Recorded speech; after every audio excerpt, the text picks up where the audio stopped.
தமிழர்களின் வீர விளையாட்டு ஏறு தழுவல் அது தடை செய்யப்பட்டிருக்கிறது. அந்த தடையை யார் செய்தார்கள் என்பது இரண்டாம் பட்சம். நீதிமன்றத்தை நாம் குறை சொல்லி ஒரு பலனும் இல்லை. சட்டத்தைத்தான் குறை சொல்ல வேண்டும். சட்டம் என்பது காட்சி பட்டியலில் காளையை சேர்த்ததனால் அது தடுக்கப்பட்டிருக்கிறது.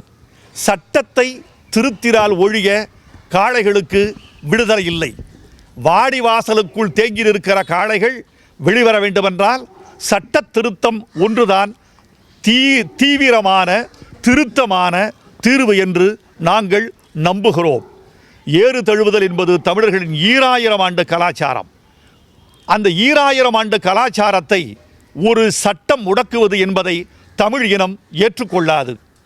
ஏறு தழுவுதல் என்பதில் ஏறுகளுக்கு அந்த காளைகளுக்கு எந்த காயமும் இல்லை.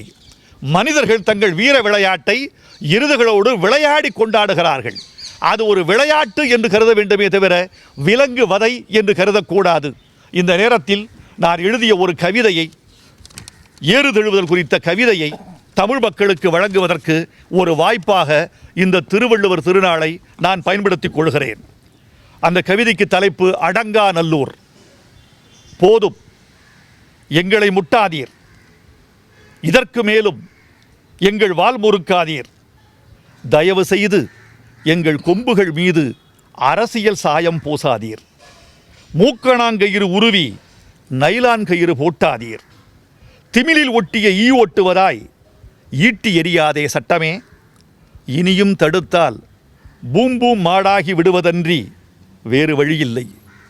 உங்களுக்கு ஆகஸ்ட் 15, எங்களுக்கு இன்றுதான். ஆண்டெல்லாம் எங்களை அடிமை கொண்ட மனிதனை ஒரு நாள் வென்றெடுக்கும் வாய்ப்புக்காக வாடி வாசலில் வாடி நிற்கிறோம்.